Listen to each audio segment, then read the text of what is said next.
disebutkan Rasulullah Shallallahu Alaihi Wasallam bersabda, "Idza sami'tum bit-ta'uni bi ardin fala tadkhuluha. Fa idza waqa'a bi ardin wa antum biha fala takhrujuna minha." Yang artinya apabila kamu mendengar ada ta'un, yaitu penyakit menular di suatu kawasan, maka kamu jangan masuk ke dalamnya kalau kamu berada di luar. Tetapi apabila kamu berada di kawasan yang kamu ada di dalamnya, maka kamu jangan keluar darinya. Hadis riwayat Bukhari. Ini menunjukkan, ya, hadis ini bahwa kita tidak berusaha untuk tidak tertular dari orang lain, tidak boleh masuk. Tapi juga kita juga tidak boleh menularkan itu kepada orang lain. Itu dalam ajaran Rasulullah Shallallahu Alaihi Wasallam. Oleh karena itu kita tetap harus untuk menghindari virus ini juga kita harus social distancing. Kalau kita katakan, katakanlah umpamanya ini sumber ini adalah hadis, kita bisa mengambil analogi sesuatu kepada sesuatu yang lain. Kalau di masa Nabi itu namanya ta'un, ya. Sekarang di zaman Nabi itu tidak ada yang namanya COVID-19, itu tidak ada. Tapi mempunyai kesamaan ilat hukumnya. Oleh karena itu kita bisa beranalogi. Ilat hukumnya apa? Yaitu pemaparannya. Potensi untuk terpapar itu mempunyai kesamaan. Jadi berarti hukumnya COVID-19 itu sama dengan tahun. Begitukah cara kita menghadapi dan mengantisipasi. Oleh karena itu mari kita bersama-sama mendukung apa yang sudah ditetapkan oleh pemerintah, oleh Majelis Ulama untuk tetap kita menjaga jarak sosial sampai ketentuan minimal berapa itu harus kita patuhi. Termasuk di dalamnya pelaksanaan ibadah, ya. Melaksanakan ibadah yang tidak bisa dikontrol jarak sosialnya seperti Jumatan itu bisa tidak diadakan dalam keadaan seperti ini. Seperti yang juga dilaksanakan di Kota Baru. Cuman memang masih ada beberapa masjid yang belum melaksanakan belum melaksanakan instruksi ini, yaitu masih melaksanakan. Selanjutnya ingin kami sampaikan bahwa Islam itu mempunyai basis, ya, basis hukum Islam atau basis syariah itu ada lima tujuan yang disebut dengan maqasidul khamsah, yaitu himayatun nufus yang pertama. Tujuan syariat itu adalah memelihara jiwa, itu prioritas pertama. Sehingga segala sesuatu, ya, yang menyangkut pemeliharaan jiwa itu harus kita lakukan. Apapun yang terjadi, walaupun dengan cara itu kita itu berbeda atau sedikit juga melanggar ketentuan-ketentuan yang normal. Dalam suasana normal kita melanggar, tetapi dalam situasi seperti ini, darurat, itu kita boleh melakukan. Karena ada kaidah dalam usul fiqh yang berbunyi ad-daruratu tubihul mahdurat. Darurat itu membolehkan yang dilarang. Ukuran darurat itu apa? Yaitu jiwa. Jiwa itulah yang menjadi ukuran darurat. Kalau mengancam jiwa seseorang, maka itu kita berada dalam posisi darurat. Tidak bisa melakukan apapun yang dikatakan melanggar dalam keadaan yang kita normal. Dan itulah yang perlu kita sampaikan. Karena itu dalam kondisi seperti ini kita memang harus kompak, ya, bersama-sama kita memahami suatu instruksi, itu kita jangan sampai berpecah pendapat. Jangan sampai kita ini juga terpapar oleh pemikiran-pemikiran lain. Sekarang ini bukan hanya corona saja yang memapar manusia, termasuk pemikiran-pemikiran lain itu bisa memapar manusia, sehingga kita tidak berada dalam situasi yang kondusif dalam menghadapi wabah yang kita sebut dengan COVID-19 ini. Saya kira itu yang dapat saya sampaikan. Terima kasih. Wassalamualaikum warahmatullahi wabarakatuh. Assalamualaikum warahmatullahi wabarakatuh. Cukup jelas apa yang disampaikan oleh Ustadz tadi. Kita persilakan langsung ya kepada Dr. Aswin untuk menyampaikan dalam perspektif medisnya. Silakan pada Dr. Aswin.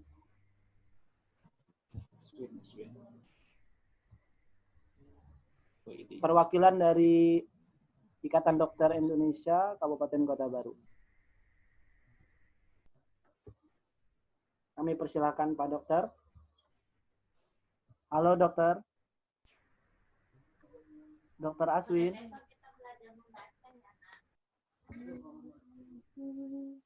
Halo Dokter Aswin.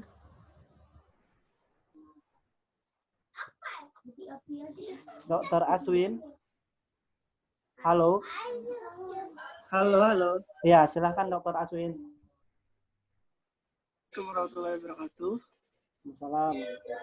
Waalaikumsalam. Halo, Assalamualaikum warahmatullahi wabarakatuh. Waalaikumsalam.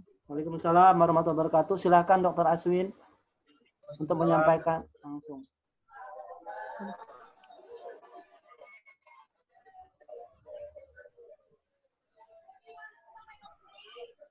Selamat malam Bapak-Bapak sekalian yang tergabung dalam grup meeting malam ini. Sebenarnya kalau kita bicara corona ini sebenarnya mungkin berbagai macam perspektif kajian yang bisa kita diskusikan. Akan tetapi saya di sini berbicara secara medis bahwa hari ini tepat pada tanggal 3 April 2020, kurang lebih sekitar 25 hari yang lalu WHO menetapkan pandemik global wabah COVID-19 yang dimana wabah COVID-19 ini sifatnya risiko tinggi di seluruh dunia. Bukan cuma hanya di Kota Baru, di Indonesia, bahkan di negara apapun, sekarang risikonya risiko tinggi. Jadi semua manusia yang ada di bumi, khususnya Indonesia, itu memiliki risiko tinggi akan terjadi penularan virus tersebut. Jadi itu dulu yang kita harus pahami dulu. Kemudian apa beda pandemi, kemudian endemi, kemudian wabah? Kalau pandemi itu sifatnya global, banyak, dan tidak hanya satu negara yang terkena. Kemudian apa bedanya endemi? Endemi itu paling berkisar sekitar 1 atau 2 daerah yang terkena. Misalnya negara A atau negara B yang terkena tidak banyak. Kemudian yang ketiga adalah wabah. Wabah itu bisa sifatnya lokal atau provinsi atau kabupaten atau desa atau kelurahan. Mungkin yang mungkin dipahami terlebih dahulu.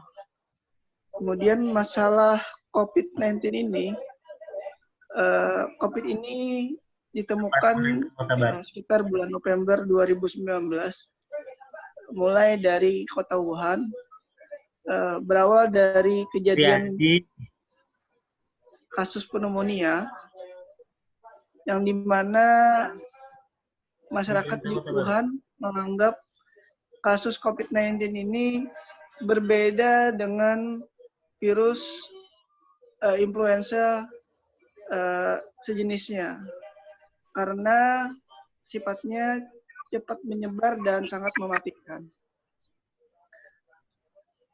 Kemudian setelah itu ditemukanlah bahwa ada namanya virus baru atau yang disebut dengan novel coronavirus, yang dimana pada Desember 2019 oleh WHO ditetapkan dengan nama COVID-19 atau coronavirus 2019. Nah, adapun gejalanya yang pertama adalah demam, kemudian batuk, pilek, nyeri tenggorokan, kemudian yang diperberat sampai dengan sesak napas. Kemudian yang inilah nantinya membedakan antara ODP, PDP, dan tersangka COVID-19 atau suspek yang berdasarkan gejala tersebut. Jadi itulah awalnya yang kenapa disebut COVID-19 atau coronavirus. Nah, kemudian kita di Indonesia lagi sibuk nih yang namanya ODP, PDP, suspek, dan kasus konfirmasi. Nah, dan sekarang lagi ada namanya OTG atau orang tanpa gejala. Jadi harus kita tahu tadi bahwa gejalanya demam, kemudian batuk pilek, kemudian nyeri tenggorokan, serta sesak napas. Nah, perbedaan ODP, PDP, kemudian OTG, suspek, dan COVID berdasarkan gejala dan faktor risiko. Yang pertama, gejala demam. Demam ini harus 38 derajat Celcius. Tidak boleh kurang dari itu, karena kriteria demam adalah harus 38 derajat Celcius. Kemudian, gejala batuk pilek biasa. Gejala batuk pilek pada corona itu biasanya batuknya lebih sifatnya kering dan jarang berdahak. Kemudian kalau pileknya sifatnya tersumbat, tidak mencair seperti batuk pilek biasanya. Kemudian yang terakhir adalah sesak. Sesak ini berdasarkan hasil pemeriksaan dokter dan penunjang didapatkan gambaran pneumonia. Kemudian apabila didapatkan ketiganya, itu sudah mengarah ke PDP atau pasien dengan pemantauan. Nah, lalu apa bedanya ODP dengan PDP? ODP adalah gejala 1, gejala 2, dan gejala 3 ditambah dengan satu faktor risiko. Misalnya dia dengan demam, kemudian ditambah faktor risiko adalah orang dari luar negeri atau daerah terjangkit, atau orang dari, jadi itu bedanya. Jadi ODP itu adalah orang pemantauan, adalah orang yang punya risiko dan mempunyai gejala salah satu dari gejala 3 tersebut. Kemudian apa bedanya PDP? PDP adalah pasien, sedangkan pasien ini adalah orang yang sudah memiliki gejala lebih berat dibandingkan ODP. Nah, pasien dengan pengawasan atau PDP itu adalah di mana dia sudah lebih mengarah ke kondisi sesak. Nah, kondisi sesak di COVID-19 ini dia sangat khas. Jadi gambarnya itu adalah pneumonia, dan apabila ditambahkan dengan penunjang lainnya, didapatkan tanda-tanda ke arah pneumonia akibat virus. Nah, kemudian ada lagi satu yang terbaru berdasarkan pedoman adalah dulunya adalah ODP, sekarang namanya OTG. Orang tanpa gejala yang memiliki kontak erat dengan kasus positif COVID-19. Nah, misalnya di Kota Baru sebenarnya bisa dikatakan adalah klaster Goa itu adalah OTG. Nah, OTG itu adalah orang tanpa gejala yang dimana di klaster Goa itu dia sudah banyak yang terkonfirmasi positif. Otomatis orang yang dengan klaster Goa itu dia bisa dianggap sebagai OTG. Dia tanpa gejala tetapi dia memiliki kontak erat dengan kasus yang positif. Nah, kemudian apa intervensinya untuk ODP, apa intervensinya untuk PDP, apa intervensinya untuk OTG. Saat ini secara pedoman itu diwajibkan untuk melakukan rapid test. Nah, rapid test saat ini di Kota Baru kita baru dapat 40 PCs. 40 PCs dengan jumlah sekarang ODP sekitar 100 lebih. Kayaknya kita harus lebih memprioritaskan yang mana-mana benar-benar ODP yang bergejala. Karena saat ini kita sangat kekurangan itu. Jadi kalau kita semua pada dasarnya mungkin semuanya kita perlu intervensi, tapi pada saat ini kita harus men-screening dulu berdasarkan gejala, yang mana benar-benar harus diperiksa, yang mana yang tidak. Nah, kemudian yang terakhir, apabila mengarah PDP, kita wajib melakukan pemeriksaan namanya PCR atau melakukan swab tenggorok, nasal atau kerongkongan. Nah, itu yang nantinya menyatakan bahwa dia terkonfirmasi benar-benar positif atau negatif. Karena pada rapid test, namanya juga kan rapid itu kan cepat, rapid test cepat. Jadi otomatis tes cepat ini sifatnya sementara. Jadi tes cepat, bukan pemeriksaan yang benar-benar terstandar. Makanya sekarang bilangnya rapid test atau tes cepat atau tes massal itu sifatnya untuk sementara saja. Apabila positif maka akan tetap dilakukan pemeriksaan PCR untuk menentukan dia positif COVID-19 atau tidak. Mungkin itu dulu Pak Sarani yang bisa saya sampaikan. Oke. Sebenarnya pada malam ini itu ada banyak presenter yang akan menyampaikan. Tapi tadi Pak Kapolres minta izin pamit lebih dulu para audiens semuanya karena beliau kurang sehat. Sebenarnya juga ada Profesor Saipul yang mau masuk, tapi beliau sampai saat ini masih ada acara di luar kota. Terus Pak Syahri Muhlis juga seharusnya juga masuk sebagai Ketua DPRD. Beliau juga belum saat ini, yang tadi sore sudah mengkonfirmasi ketersediaan, tapi malam ini belum ada konfirmasi. Hingga pukul 19.59 waktu Jakarta, beliau belum mengkonfirmasi ketersediaannya. Jadi kita dari pihak pemerintah sendiri tadi diwakili langsung oleh Pak Kapolres, tapi bicara secara umum, beliau sebagai Kepala Keamanan. Terus Pak Aswin juga tadi bicara tentang dalam perspektif medis, terus ada profesor dalam perspektif sosial politik. Terus kita minta durasi 5 menit lah Pak Om Oni Roni ya bicara karena beliau mewakili Forum Kota Baru kemarin rapat bersama Pemda daerah. Kami persilahkan Pak Oni Roni, Pak dosen, di mana interupsi Pak Sarani. Siapa? Interupsi. Siapa ini yang interupsi? Roni. Oh, Roni. Silakan Pak. Mohon izin. Di sini mohon maaf, ulun lihat ada audiens Pak Wakil Bupati. Oh, di mana ya? Pak Wakil Bupati dulu yang kita persilahkan, baru yang lain. Mohon izin. Ya, saya tidak lihat di sini ya. Sebentar. Pak Wakil, halo Pak Wakil, di mana? Oh ya, Pak Wakil, silahkan. Tidak lihat di video. Ya, silahkan Pak Wakil untuk bicara.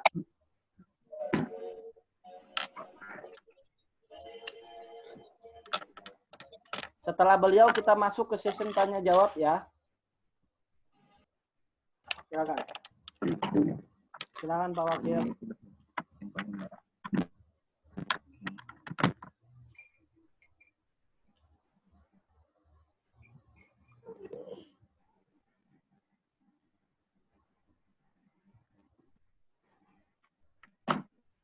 Assalamualaikum warahmatullahi wabarakatuh. Assalamualaikum warahmatullahi wabarakatuh. Salam sehat untuk kita semua.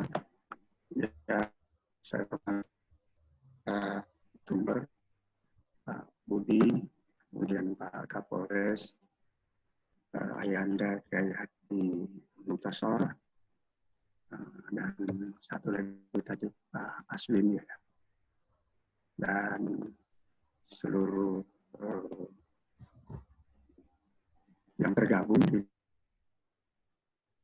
dalam forum diskusi ini. Pertama-tama terima kasih Pak Sarani. Kami mengapresiasi acara ini. Dengan keterbatasan kita masih bisa bersilaturahim, berdiskusi terhadap sebuah persoalan yang besar sekali. Bahkan kalau dikategorikan yang amat besar, karena per hari ini sejak kemarin itu sudah 934.245 kasus di dunia, kemudian 193.891 yang sembuh, meninggal dunia 46.923, dan ini rata-rata yang banyak meninggal ini kan negara-negara maju yang secara teknologi sudah tidak diragukan lagi. Bagaimana dengan aspek kesehatannya, sumber daya manusianya, kemudian alat-alat kesehatannya kan mereka segala-galanya unggul. Tapi hari ini karena virus corona ini mereka luluh lantak, gitu. Apalagi dengan negara kita. Kemudian kita kerucutkan di Kabupaten Kota Baru yang hingga saat ini segala-galanya juga kita masih kurang, walaupun sudah ada upaya untuk penyediaan peralatan-peralatan yang dibutuhkan. Sampai saat ini di lokasi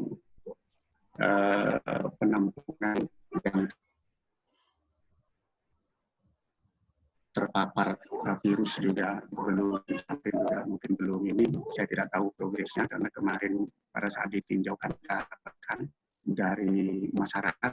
Nah, tentu ini harus kita sikapi segera karena dibandingkan 12 kabupaten kota di Kalimantan Selatan, sesungguhnya yang paling berisiko adalah Kabupaten Kota Baru, karena ini kan sebagian besar daerahnya adalah daerah kepulauan yang terbuka dari berbagai penjuru. Di daerah Pulau Sebuku sana itu kan masih berlabuh kapal-kapal asing yang tentu saja ini sangat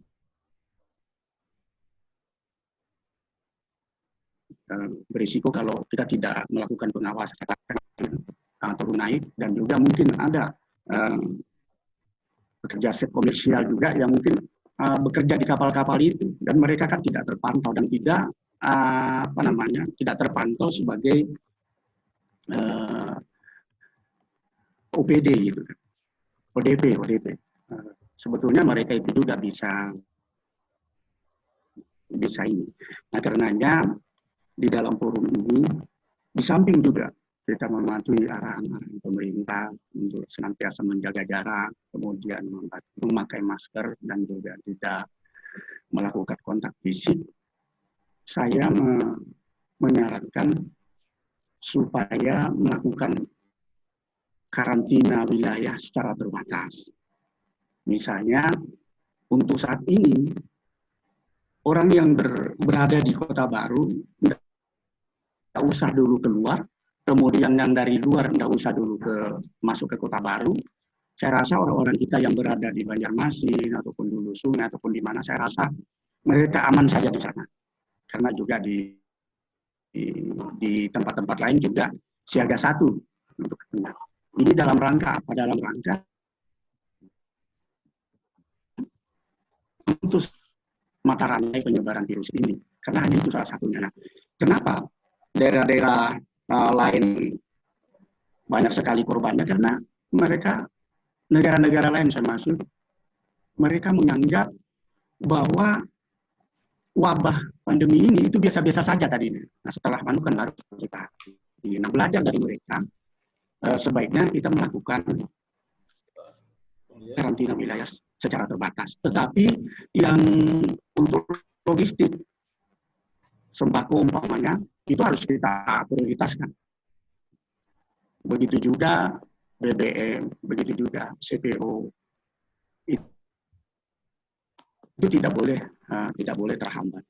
Hanya yang kita anukan, pergerakan manusia ini harus kita anukan, harus betul-betul kita awasi secara ketat, karena mereka itulah yang keluar masuk, itulah kemungkinan besar membawa virus itu datang ke tempat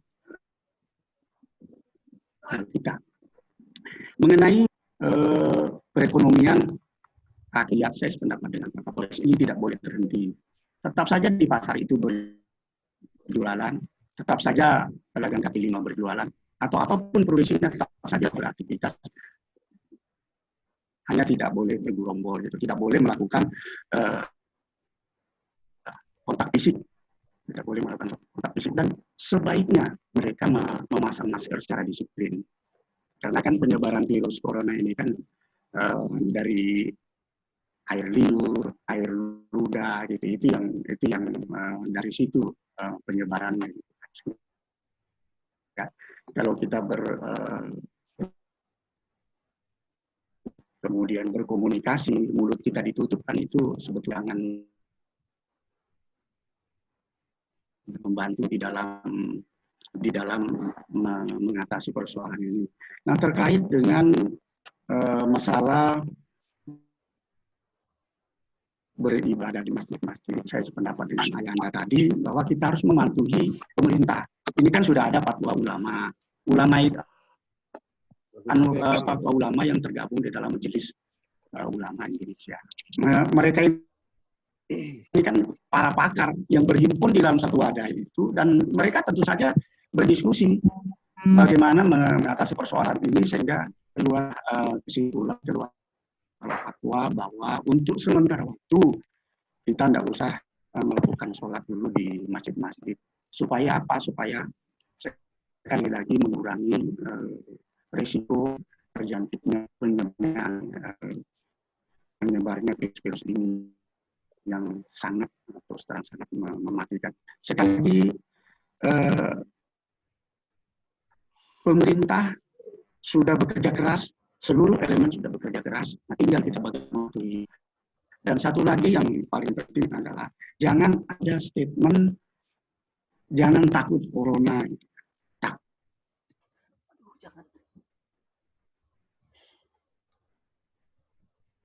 Takut menguji keimanan seseorang. Tapi dalam konteks pandemi ini, virus corona ini, jangan sampai, kalau bisa jangan sampai ada yang terjangkit, karena risikonya sangat besar sekali. Ini bisa melumpuhkan perekonomian kita, bisa menghancurkan segala-galanya. Perekonomian, perencanaan, pembangunan untuk menata perekonomian kita lebih baik itu sudah dirancang sedemikian rupa oleh pemerintah, baik pusat, daerah ataupun kabupaten. Ini luluh lantak hanya gara-gara ini. Nah, kenapa ini terjadi? Sekali lagi karena kita tidak disiplin dalam melakukan arahan pemerintah. Bapak Presiden, Bapak Kapolri, dan seluruh elemen sudah menginstruksikan untuk masyarakat tidak usah berkeliaran di dalam rumah saja. Biarlah mereka yang bekerja, biarlah petugas. Anjuran ini sama juga kita meringankan beban para medis, para tenaga medis yang bekerja untuk melawan hal ini, melawan penyebaran virus corona ini.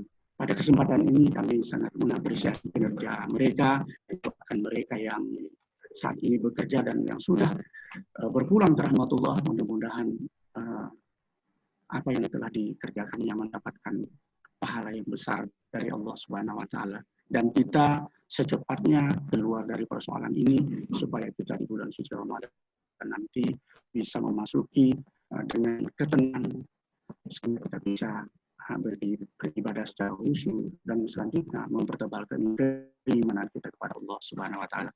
Nah, itu saja yang bisa saya sampaikan pada kesempatan ini. Wassalamualaikum warahmatullahi wabarakatuh. Waalaikumsalam warahmatullahi wabarakatuh. Terima kasih Pak Wakil Bupati Kota Baru Insinyur Burhanuddin. Kebetulan di session ini ada Pak Pamaniani Helmi masuk. Beliau akan juga memberikan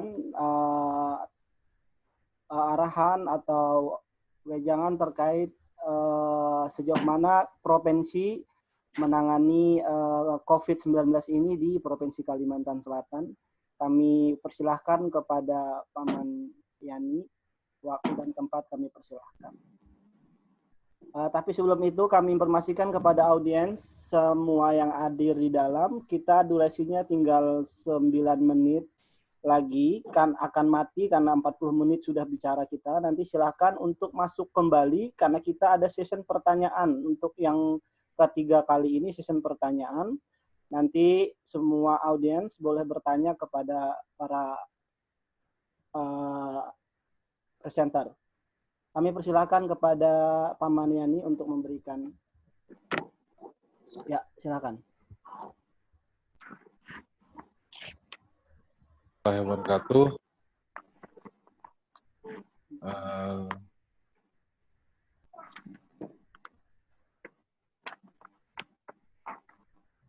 Selamat malam, salam sejahtera buat kita semua. Permasalahan COVID-19 ini memang bukan hanya terjadi di Kabupaten Kota Baru ataupun juga di Kalimantan Selatan, tapi menyeluruh di provinsi di seluruh Indonesia, di seluruh provinsi di Indonesia, bahkan di dunia. Nah, keterkaitan dengan penanganan C19 ini, saya sebagai wakil rakyat untuk pemilihan daerah Kabupaten Kota Baru dan Tanah Bumbu sudah juga kemarin kita inisiasikan untuk rapat dengan pimpinan gugus tugas Provinsi Kalimantan Selatan, dan kemarin ada surat terbuka juga dari Kabupaten Kota. Alhamdulillah bisa saya sampaikan di hadapan para pimpinan anggota DPR, juga pimpinan DPR dan anggota DPR, dan juga ketua gugus, ketua harian, ketua hariannya, dan juga beberapa kepala dinas yang berhadir pada saat itu. Jadi yang mungkin saya ingin sampaikan dalam kesempatan yang berbahagia ini, kita sangat konsen sekali dengan penanganan COVID-19 ini, dan saya minta, karena kebetulan juga daerah Kabupaten Kota Baru dan Tanah Bumbu itu salah satu jadi pintu masuk dari kedatangan orang luar di Kalimantan Selatan. Nah, hal ini juga pengen kita ingatkan juga kepada seluruh yang kemarin hadir pada saat rapat di DPR kemarin, bahwa pintu masuk kita sangat rawan sekali untuk dimasuki orang luar, gitu. Terutama di Kabupaten Kota Baru, di daerah pesisir kita, apakah itu di Pulau Kerayaan atau pulau lainnya, termasuk Pulau Sembilan juga, dan tempat-tempat yang lain, termasuk di Sengayam juga. Nah, hal ini agak tegas kita sampaikan bahwa kalau sampai masuk orang-orang luar ini ke Kota Baru yang dalam tanda petik terpapar COVID-19 ini, yang sangat kita tidak inginkan, gitu. Sehingga tindak lanjut daripada pemerintah provinsi yang kita inginkan, gitu. Bagaimana kerjasamanya, sinerginya dengan Kabupaten Kota Baru, sehingga tugas kita yang ingin menghentikan perkembangan COVID-19 ini melalui daerah perbatasan kita, ini bisa kita tanggulangi bersama. Nah, tentu saja peran ini tidak lepas dari koordinasi dari pemerintah Kabupaten Kota Baru dengan pihak Provinsi Kalimantan Selatan. Dan di rapat tersebut juga disampaikan bahwa mereka sangat welcome, karena ini memang sudah menjadi keputusan Gubernur, karena kemarin juga kita sudah terbitlah keputusan Gubernur tentang persoalan COVID-19 ini. Ketika surat ini sudah dikeluarkan, artinya kita sudah secara resmi Kalimantan Selatan tidak lagi menerima orang luar yang datang ke Kalimantan Selatan melalui lautkah, ataupun juga melalui darat dan juga udara. Walaupun udara ini dalam tanda petik saya masih ragu juga, karena masih ada dibuka celah, gitu. Ini sempat menjadi perbincangan juga ketika tadi hari ini juga kita di DPR. Yang kita inginkan adalah jalur udara ini memang tidak semua bisa ditutup karena memang arus barang gitu. Atau ya, yang berkepentingan dalam hal ini pemerintah ya dalam pengiriman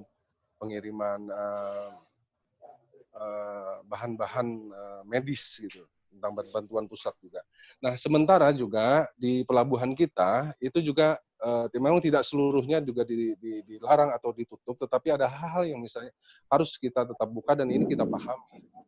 Karena arus barang dari Jawa juga tidak kita bisa abaikan karena sebagian bahan pangan kita kan berada di sumbernya dari Jawa. Nah ini yang kita juga memaklumi, tetapi yang saya inginkan adalah ketika orang datang ke Kalimantan Selatan melalui pintu laut ataupun juga